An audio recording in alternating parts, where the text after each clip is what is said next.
Why everyone blows their first funded account. I know, we've all been there. Whether you took 2 trades per day and passed in a month, or 2 trades in 2 sessions and passed in 1 day, you passed your challenge account and moved to funded. You did it. You're a great trader, right? So of course you didn't have to log out of the next trading session. Before you know it, your account's blown and you're back to square one. What happened? It was like a blur. I just had that account. I know the feeling all too well. Today we're going to talk about this exact situation and why every trader has found themselves in this spot sooner or later.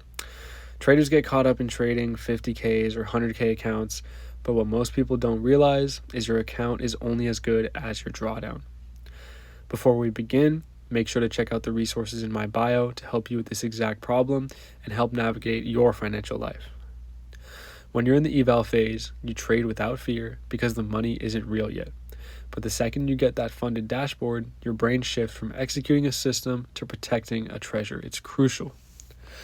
Some of the most common mistakes we make as traders on our first or sometimes even our 10th funded account are as follows. Sizing up.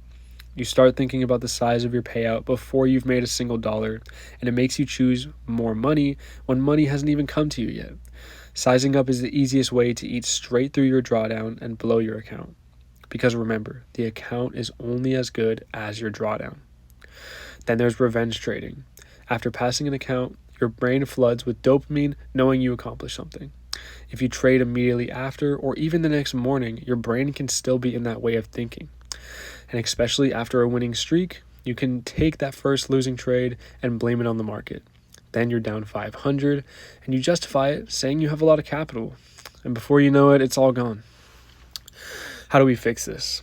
There's a couple ways. Pull out your calculator and risk no more than 0.5 to 1% of your total account size per trade. Tracking your loss limit can tell you statistically how to save your account even if you're going on a losing streak. Speaking of that, treat your max daily loss limit as your zero balance.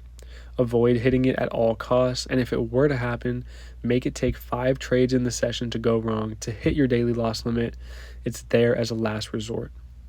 The last one has personally helped me the most, and that's limiting your time on the charts. Once you execute a trade, I know you want to look at it every minute to see where it is, how much you're winning or losing, but that's a dangerous game to play. I found that taking the trade and getting busy with something else is the best thing to do. You can manage your risk in the trade, but be confident with your setup and let it play out. To wrap it up, passing the challenge proves you can trade. Keeping the account proves you can manage risk. This has been Futures Code. Thank you for watching. And drop a comment with how long your first funded account lasted.